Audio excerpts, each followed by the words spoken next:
Welcome to Author Audience, where I'm on a mission to help you reach more people with your message. It's time to let your light shine. Today, I'm rolling out the red carpet and inviting you into my community for a behind-the-scenes look at what's working for authors just like you. So my name is Shelley Hitz. I'm the owner of Author Audience Academy, and one of the most rewarding parts of my job is helping others get results and reach their goals. So in this episode, I want to position the spotlight on one of my members, Crista Crawford. So welcome, Krista.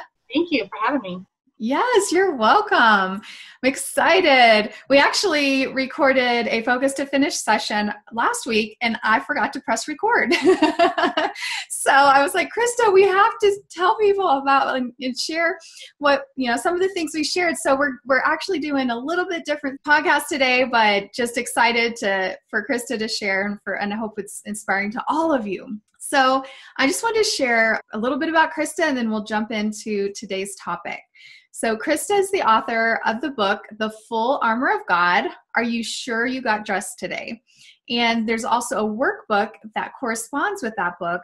It's called The Full Armor of God. Krista found God at a young age, lost him through her teens and 20s, and discovered he actually never left in her 30s. So it's been a journey of learning into her 40s just how much God loves her. So for this week's center stage spotlight training, we're going to be talking about why you should never underestimate the power of a good, and not just good, but great book cover. So welcome, Krista. And before we dive into this whole topic of book covers, just share a little bit of your journey as a published author and what led you to write your book. Well, in the 5th grade, I found out I was a good writer through a teacher. They have amazing impact on a kid. They do. Yes. And she said, "You're a really good writer." And I said, "Great." I said, "I want to write a book about my life." And she said, "Not so well." 5th grade.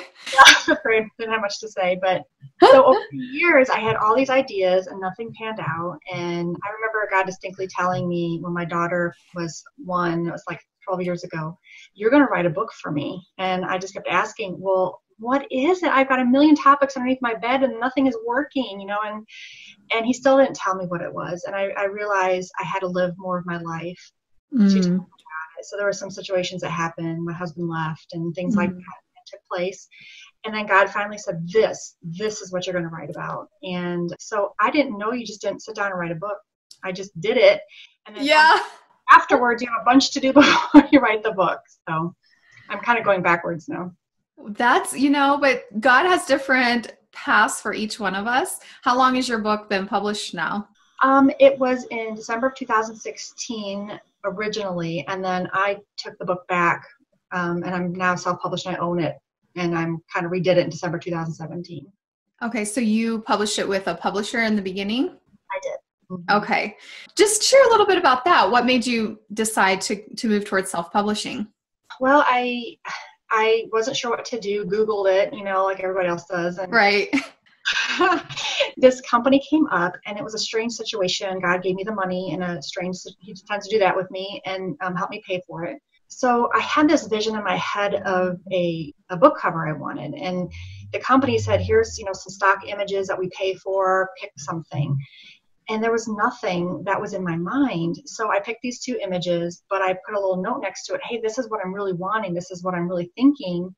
No response. And they just gave me my book cover with those 2 images. So I kind of was stuck with it and kind of liked it at first and just lived with it. But, and then something fell out and I took my book back.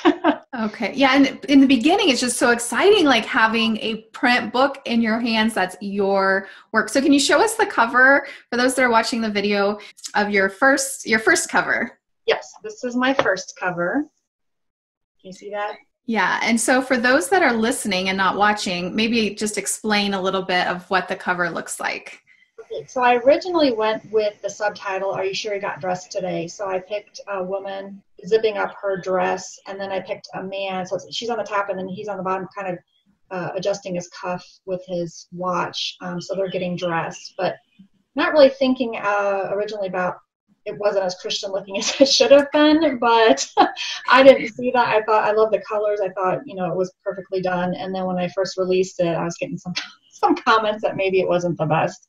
Well, and being someone like, I mean, I think I told you in Author Audience Academy, being somebody that has personally struggled with pornography, seeing the girl, and it almost looks like she's undoing her dress, or, is she just put, it's like, it's hard to know for sure, but that's where sometimes you don't know, and you do it, you take the first step.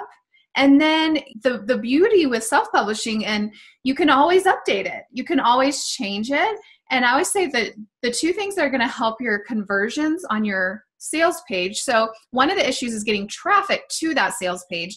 The other issue is once they get there, for them to click the buy button and to actually buy your book. And that's a conversion. So the biggest things that will affect your conversions is your book cover and your book description. So if you can update those, give those a makeover, it can potentially really help you. So now you're self-publishing, and you joined Author Audience Academy, and you're like, I have another book, but I haven't really marketed my first book. So you're going through our platform module and the marketing stuff. And what brought you to the thought of changing your cover? It was kind of the back of my mind. So I left this company because I wanted to do the Workbook Companion, and they wouldn't let me have my cover. Oh, okay. I decided I need to figure out how to do all of that. And then going through it, I'm thinking maybe I should change the cover, and like, this is too difficult.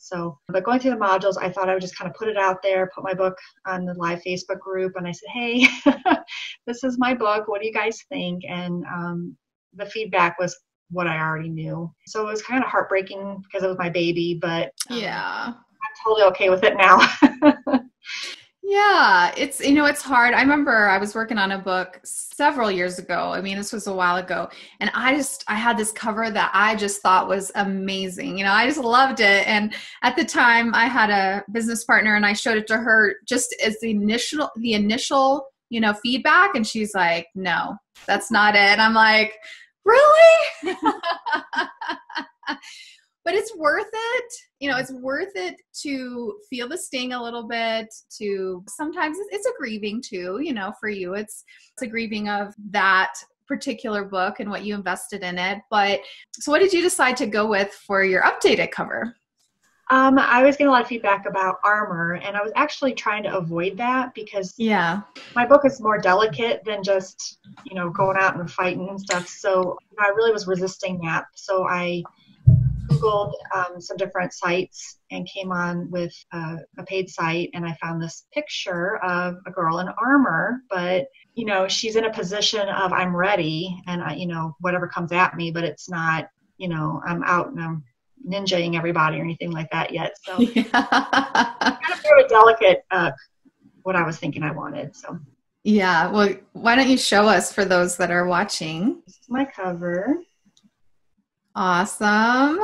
And even like the fonts and the design and everything, it just looks more professional to me. Yeah, I love that. And I think that was... I had them go all the way around. I wanted it to be. Yeah, that looks really good. And so the background's kind of like is it like a forest or trees?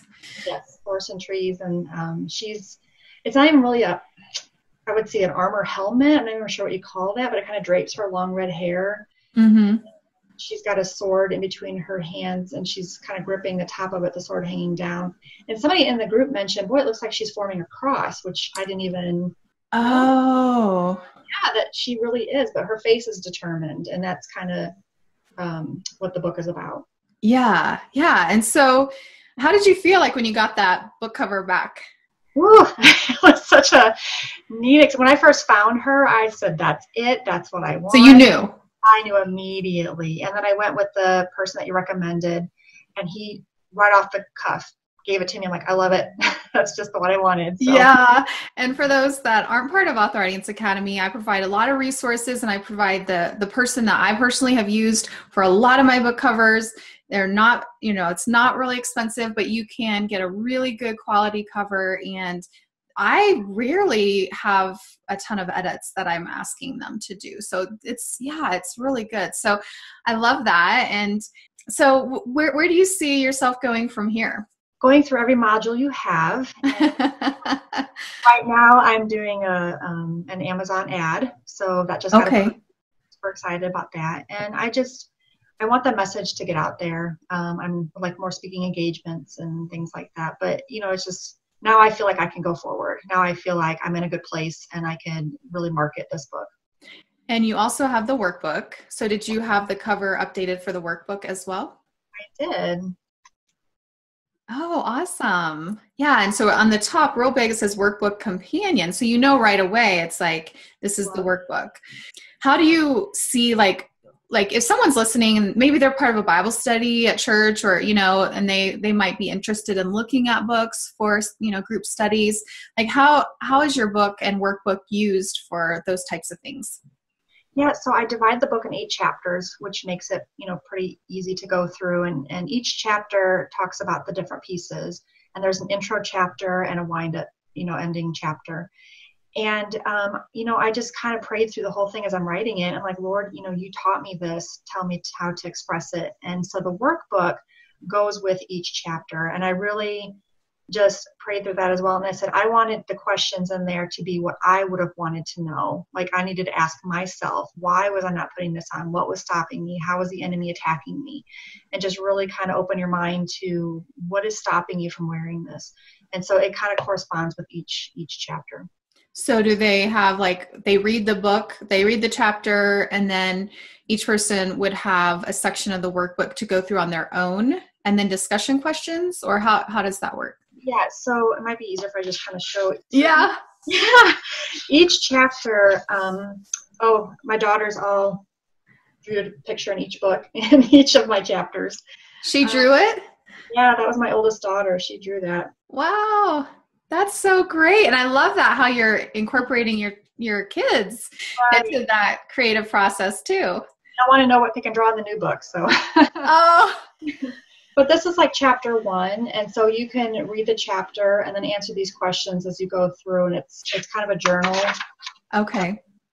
And it kind of goes as you're reading the book of what questions to answer. Yeah, and so that's a tip even for authors that are listening. Like if you have a book that would be great for book study or group study, you can create a second workbook companion that's more of like a journal. It could be called a journal. It could be called like what Krista has, a workbook companion workbook, and make it to where it's interactive. I found that my books that are interactive and that are really set up for group study have done really well. Like my Broken Crayon Still Color, I have discussion questions in the back and a leader's guide. But then I also have like little videos where it's fill in the blank. They fill it in as viewers guides and then journaling questions that they can just journal on their own. I didn't put space in the book for them to journal. It would be in a separate journal, but I totally could have created, and I've thought about it, creating a separate journal to do that. But what kind of feedback and response have you been getting from your study? Unbelievable. And my book is about being attacked by the enemy, and he attacked me left and right trying to write this book. Yeah, I hear that a lot from Christian authors. It was really, this is an act of love because I didn't think it would happen. Yeah. I've had such feedback from so many people who just have felt unloved, unwanted, not worthy of God. And that's kind of where I was before I wrote it. And I just had a lady call me or contact me, and she said, I loved your book. I'm heading a Bible study. I'm buying 25 of them. And 12 people want the workbook, and I want you to come and speak. And awesome. So I thought if I can just get this in the hands of people, and I'm really believing in the feedback that I'm getting, so it's giving me the courage to go forward. So I appreciate that a lot. Yeah, a lot of times I recommend, actually one of my business coaches recommended it to me years ago, of keeping a little folder with, he called it a success treasure chest, but it's just like, it could be positive reviews. It could be emails you get, little comments you get on social media, just anything that's positive. And then when you're having those days where you're like, I want to give up, go back and read through and remind yourself why you're doing this, And so all of you listening, and, I encourage you as well, Krista, print that out, post it up, put it, scan it or put it in a place, like, gather these things so that you can remember, like, yes, this is why I'm doing this. Because you have a full-time job, you're a mom, you're a busy person, right? Yes. It's a miracle this came to be, but yes. And, there's definitely reasons. So, as we're winding down, what would you have for like maybe a take action tip for our listeners today?